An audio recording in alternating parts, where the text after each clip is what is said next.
Hello, and welcome back to the Product Experience Podcast. This week, I talk to Janet Bumpus, Product Advisor, all about her innovative new way to create and communicate your product vision. Hi, Janet. Really Hi. nice to meet you. Welcome to the Product Experience Podcast. Awesome.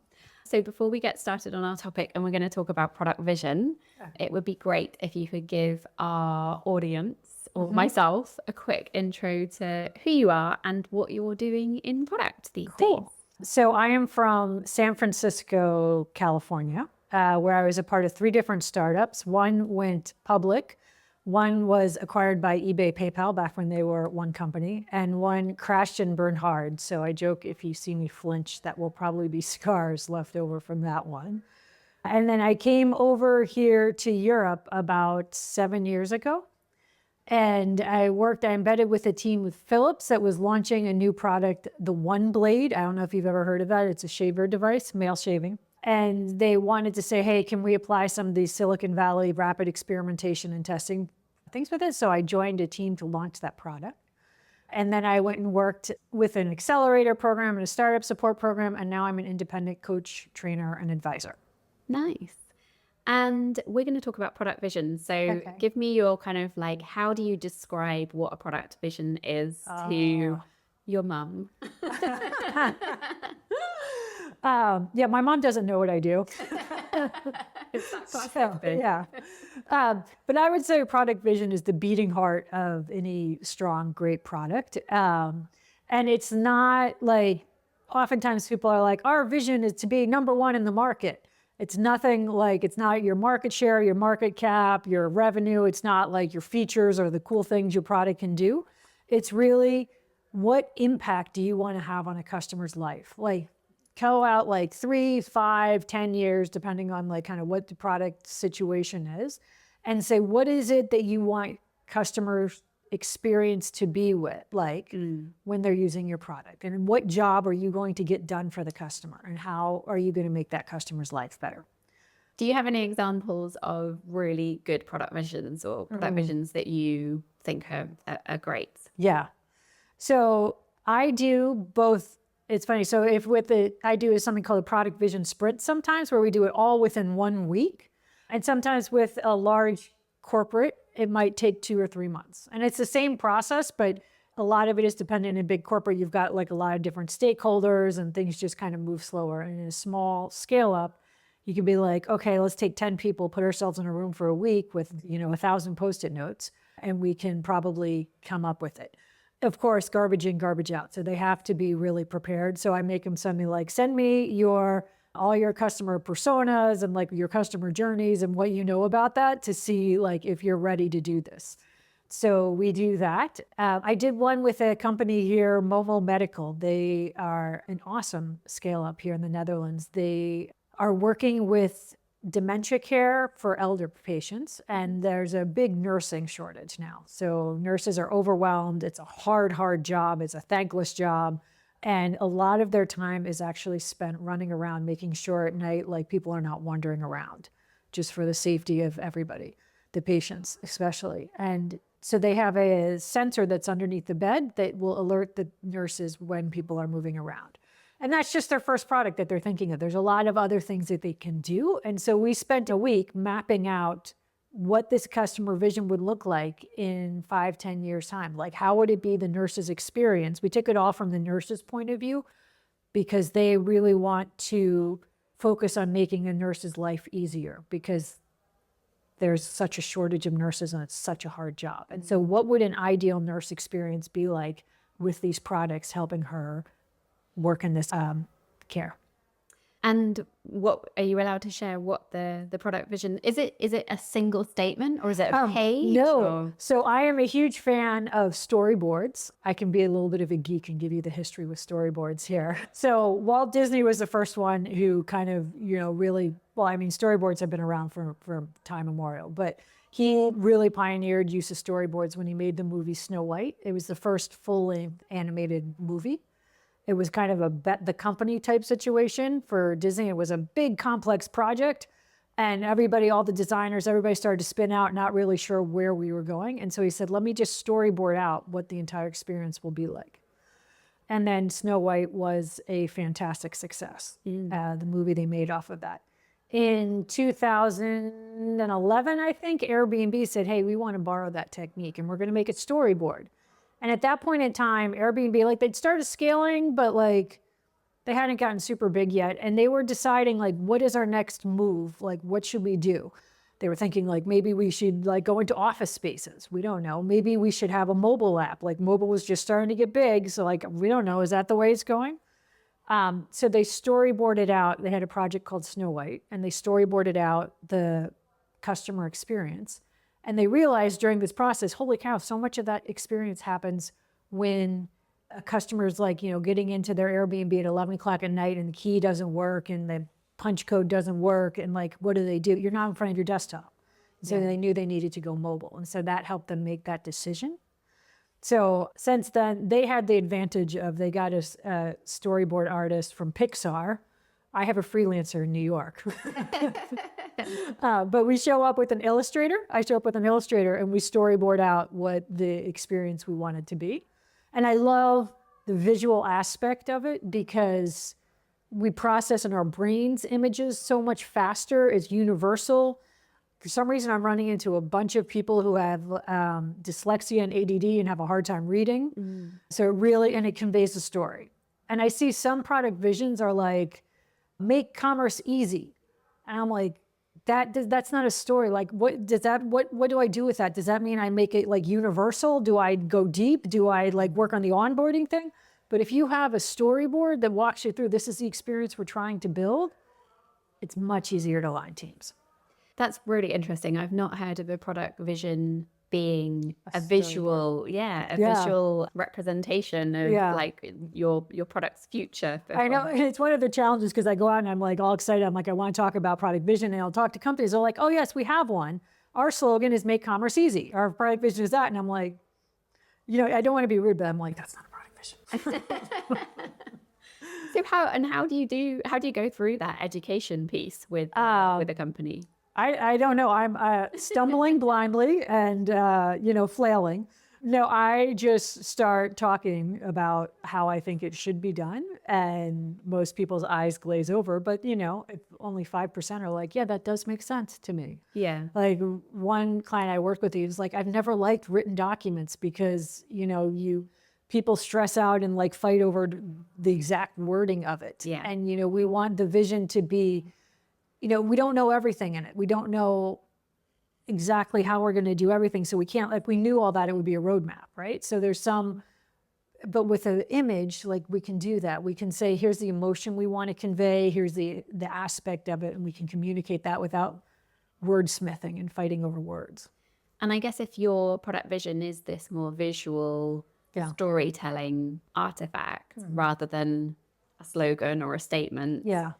Do you find that people use it in a very different way as well once they have it? Yeah. And I was going to say, it also depends on the personality of a company. Like I know like Amazon, they want a written document, like a, FAQ, which is kind of doing the same thing. It's going after the same thing, but they're like, and they say, we don't want any PowerPoint presentations because you can like, schmooze us with your images.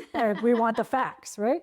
So this obviously would not work for them, right? Yes. But, it came out of Airbnb, which is much more of a design, like let's talk, images and like feelings and emotions. So it kind of is a match for that company. But I have seen companies, some of them take the storyboard and they put it on a wall in their lobby. And as you go in, you can see it. So customers go in, staff go in, everybody sees it every day as they walk in and out.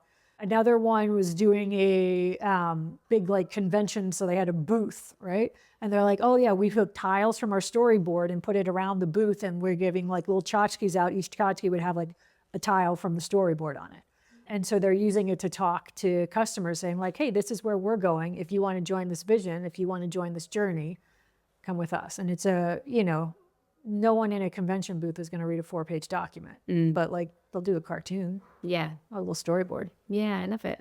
So you mentioned before that, it either takes like a week, you go into a room and work with a business and map it out within a week. What's that process look like with that? Yeah. So the first day we kind of look at, okay, let's go over like customer personas and the current customer experience and journey map. And we set that all up. And it's interesting, like when I did one, like, it's 10 people in the room and we've got people from all different parts of the business that, we've got the CTO there and we've got, some customer support people who really understand the customer and the founder there. A lot of times in a smaller organization like this, it's so interesting because like the founder has a strong division in their head, but all of a sudden they're growing to a size where the founder can't be there in every decision, right? And we need other people to be aligned. And also at the flip side of that, like this founder that when I worked with, he was like, wait, we're doing what? Oh my God, that's going on? Like he's finding out stuff about his own business because everybody it's getting complex enough that everybody has a piece of the picture. And so we get it all out and, on a board visual so we can see it all there and you sit there. And yeah, so then the second day we start thinking about like, what would we want the future vision? And we do a little bit of practice in learning how to tell a good story because a lot of it is like, an arc of a story. And we work on that the third day. And then the fourth day we give the designer's always like, you have to work with a special type of designer because, most designers are used to like, I am going to make the perfect line and the perfect arc in the curve. And I'm like, fast and furious, my friend. You get one day. Yeah. And a really good storyboard designer can also bring in like, hey, when you're telling this from this perspective, you need to think about this. And so they bring in a lot of the art and the illustration and the emotion of the story. I modeled this off of a design sprint. So in a design sprint on Friday, you show it to, you do experiment with it and show it to some customers. So our version is we show it to a stakeholder. So, if you're a scale up, maybe it's a big funder or a board member or a customer and get their feedback in it. And then of course, so I call it 1 week, but of course the process doesn't end there. Right? So they take that and then they, have to digest and like iterate. I mean, it's just the first pass. Nice. This episode is brought to you by Pendo, the only all-in-one product experience platform. Do you find yourself bouncing around multiple tools to uncover what's happening inside your product? In one simple platform, Pendo makes it easy to both answer critical questions about how users engage with your product and take action. First, Pendo is built around product analytics, enabling you to deeply understand user behavior so you can make strategic optimizations. Next, Pendo lets you deploy in-app guides that lead users through the actions that matter most. Then Pendo integrates user feedback so you can capture and analyze how people feel and what people want. And a new thing in Pendo, session replays, a very cool way to experience your users' actual experiences. There's a good reason over 10,000 companies use it today. Visit pendo.io/podcast to create your free Pendo account today and try it yourself. Want to take your product-led know-how a step further? Check out Pendo and Mind the Product's lineup of free certification courses led by product experts and designed to help you grow and advance in your career. Learn more today at pendo.io/podcast. Pendo. So when you're working on the product vision, quite often companies will have like a company vision that also then ties into like a business strategy. Yeah. Like how do all of these kind of pieces come together? And when you're considering the product vision, like how, is that fitting in with the company vision? And what are you doing with the company strategy at that point when you're discussing product vision? Right. So the favorite product answer, it depends. So like if you're a small company with one product, your product vision is your company vision, right? If you're Google, like clearly you can't have one product vision for AWS and YouTube, right? Like, so it kind of depends on, do we need to do separate visions for each product? And that just depends on where the company is at, how related their visions or their products are. But I look at it in the product world, the product vision and then the product strategy is nothing more of my path of how I'm going to accomplish my vision, right? And maybe we have to take some detours and work on, spend some time working on improving our checkout flow. So because, we would get more cash that way, and we like cash because, we like money because it extends our runway and gives us more time to develop on that product vision. So I look at product strategy as my path to accomplish my product vision.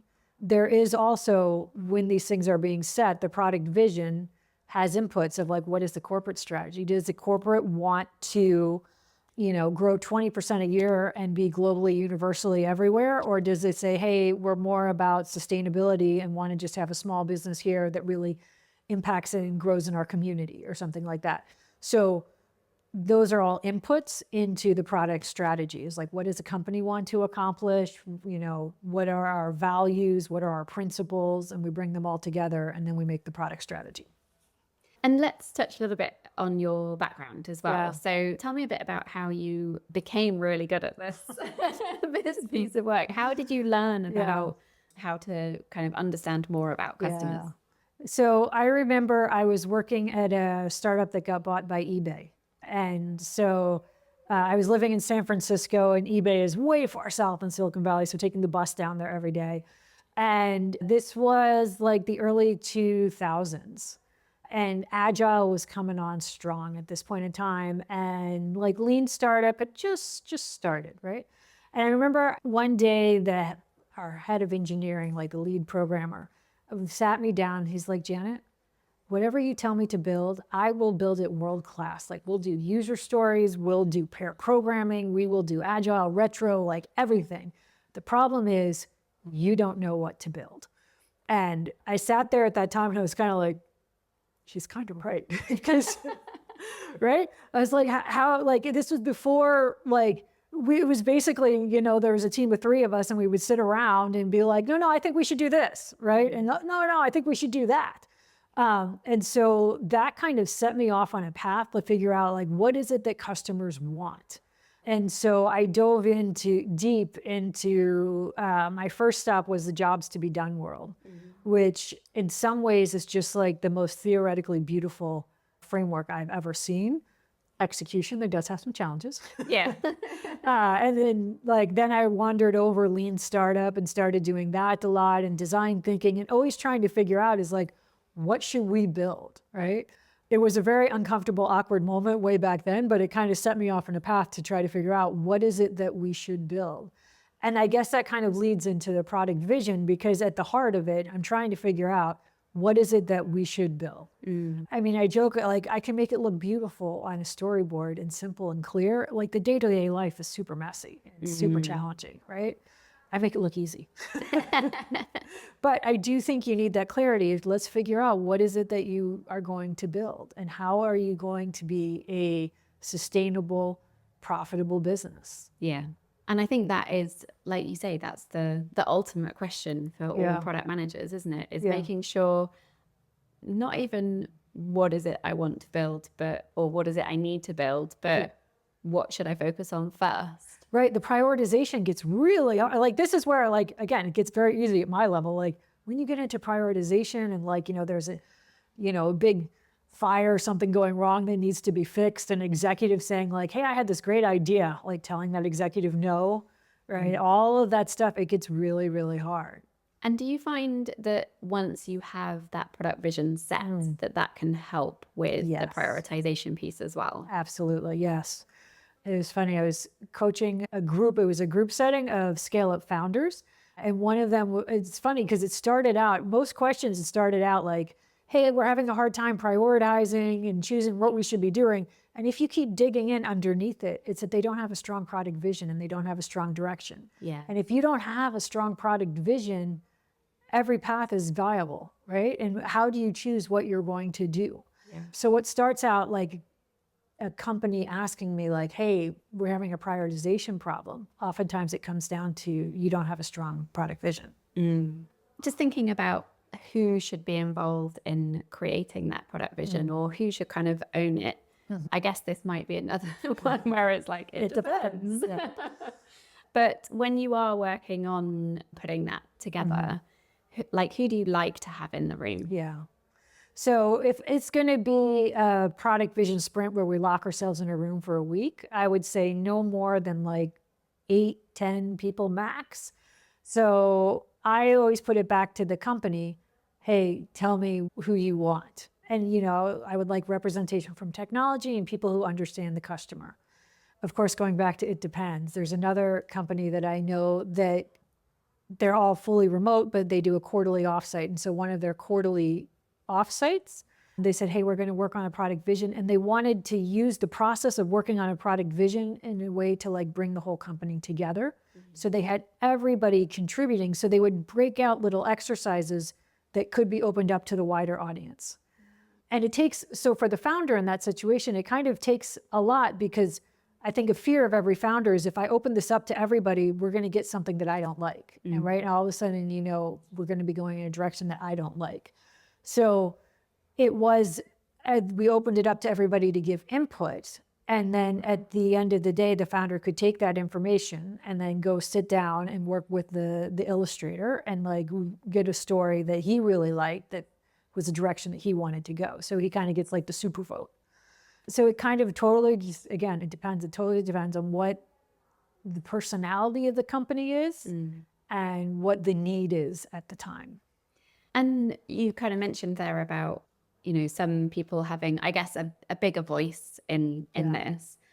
What if you capture your product vision, but you need to make a change to that? You're going on a particular path and then you find you're not getting any traction, or you're getting data that shows that you're maybe going in the wrong direction. Yeah. Is that like a classic pivot, or is that... I would say, I think it's a living document, so change it. Yeah. Right. The other scenario that I see is, if it is something that like, because you got a group consensus going for it, but the founder doesn't really like it, then you walk out of the room being like, yes, this is what we're going to do. And so you really have to structure it so that people really buy into it. And so really working, so it's not so much, we get the input from everybody, and it's not so much of a consensus thing, but we do have to have, and again, I'm talking about a scale up with a strong founder. We have to have that 100% commitment buy-in. Yeah. What advice would you give to a product manager or a product leader who doesn't have a product vision and they want to put one in place? Like, where should they start? I'm going to give you a roundabout answer to this. Okay. So I started off doing these week-long product vision sprints. And then there was some event that it was 4 hours. I had a 4-hour slot, and they're like, Janet, can you do like something with all the founders of these 10 different companies? And they all came with like their CPOs and CTOs. Can you do a product vision in 4 hours? And I was like, okay. So I tried to make a super, super fast version of this in 4 hours, just more of a taster to get people understanding it. And I was all worried. I'm like, is this innovation theater? Like, we're doing like, because, I know the depth and the richness of sitting there in a week with 1,000 Post-it notes on the wall. But actually, like, one of the founders then took that story that he created in those 4 hours, and that became the basis of his commercial deck, his pitch deck. He raised $20 million off of that story. And I was like, oh, okay, so there's something here. Wow, yeah. And then I brought it online, and I teach it at Maven, which is a website where they do courses, and I do a 4-hour product vision sprint. And one of the things I learned from that experience is of doing it with a group of 10 founders is their feedback to each other is actually super helpful. And so what I was trying to do online is do the same 4-hour process and getting people feedback from outside of your company, be like, but what about this, right? So I find that interesting. But so, it's for that, I developed a 7-step process, and it's basically like, who's your customer? What's our current journey? And then some exercises to expand your thinking out of like, what could be possible? What are other companies doing? Like, what would be, Airbnb has a technique, what's an 11-star experience? And then coming up with what your future vision is, and then kind of doing a little like rearranging to storytelling techniques to make it a better story. And with the time pressure of like, okay, 10 minutes, go. Which, again, part of my heart dies when I think we're going to do this in like 10 minutes, because there's a richness and there's a value in that, but people seem to like it and find it helpful. Amazing. Janet, thank you so much for joining us. Yeah. And now no one has an excuse for not having a product vision, because you've told them all exactly how to do it. Perfect. Go make the world safe for product visions. Yay.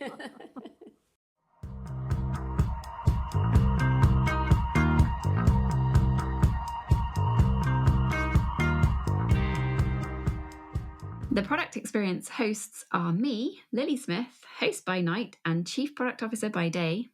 And me, Randy Silver, also host by night.